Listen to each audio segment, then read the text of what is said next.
It started like any other workday in Glenwood. Iowa.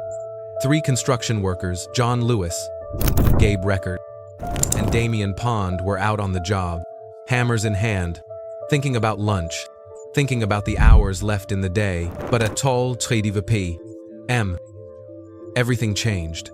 Just blocks away, a house erupted in flames. Thick smoke poured from the windows. And then the sound no one forgets: terrified screams. The 3 men didn't hesitate. They dropped everything and ran straight toward the fire. Inside that home, panic had already taken over. A grandmother, a mother, and a 4-year-old girl trapped as the blaze closed in. John, Gabe, and Damian pushed through the smoke. They pulled the family outside, coughing, crying, but alive. And then came the words no rescuer ever wants to hear. There's still someone inside. Upstairs. A teenage boy was trapped. The flames were climbing, the smoke was suffocating, and time was running out. The men looked around. No ladder, no fire crew yet. Just seconds to make a choice. That's when John Lewis spotted it. A trampoline in the yard, with no time to spare. The 3 men dragged it beneath the upstairs window.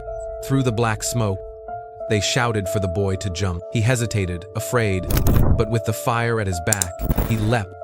Down he came, onto the trampoline, into the arms of the men who pulled him away from the flames. Shaken, but safe, alive. It wasn't without cost. The blast of heat scorched Gabe's back. Damian's face and eyes were burned. John's hat melted on his head, but not one of them stopped until every person was out. Later, the fire department promised honors. The community called them heroes. Neighbors collected donations for the family who lost everything. But ask the men themselves, and they'll just shake their heads. I don't look at it as being a hero, Gabe said softly. I just did what any normal person would do. Maybe that's true. But to the family saved that day, to the teenage boy who jumped, to the community who watched 3 ordinary men run toward fire instead of away, their courage turned tragedy into a miracle. And maybe that's the reminder for all of us. Heroes don't always wear uniforms. They don't wait for recognition. Sometimes they just hear the scream, see the flames, and decide, not today.